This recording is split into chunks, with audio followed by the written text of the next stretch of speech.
All right, so we got spring, summer, autumn, winter. All the seasons bring something to mind immediately. Now, it could be food or it could be an activity. So what comes to mind for summer? Ooh, the pool.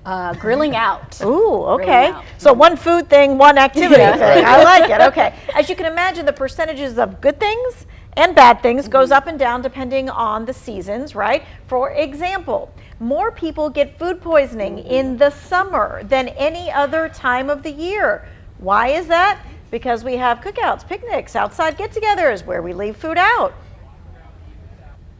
Bacteria love hot and humid summer weather, which makes it the perfect time of year for harmful bacteria to multiply on food. And when this happens, someone eating the food can get sick. Stop the sickness. Prep your food and coolers the night before. You'll want to fill up the coolers with ice to drop the temperature and keep all your food refrigerated up until it's time to leave. Then pack that cooler full. Try not to leave any open space and put new ice or frozen ice packs on top. Now, I always put food in the trunk, thinking less sun, less heat. But Consumer Reports says when you drive, keep food in the air-conditioned part of your car. If you're going to set out food for guests to serve themselves, think about putting cold salads and side dishes inside of a larger bowl filled with ice.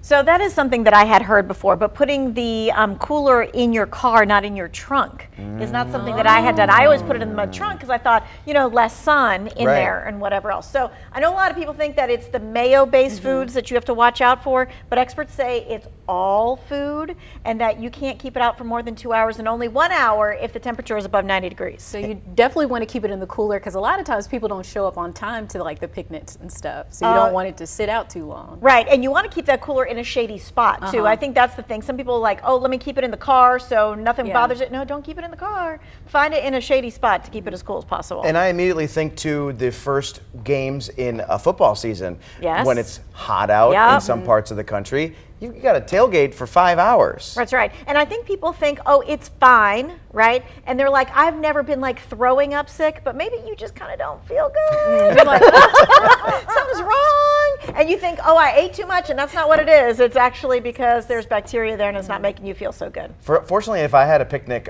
there's no chance it would be out for longer than an hour because I'll be eating it. You'd be eating it. Yes. Same. And if they're late, I'll still be out there eating it. Right. And then we want you to take it back in. Ooh, and I don't want you to miss that one tip. They talked about having a cooler and packing it the night before with ice so it gets really, really cold. Oh. Because otherwise we think we just put the food in the cooler and it just immediately is cold. Right. Yeah, no. And if you have like a Yeti or one of those really nice coolers that keeps the ice cold or keeps it in form for the next 4 years, I mean, yeah, you can do that at night.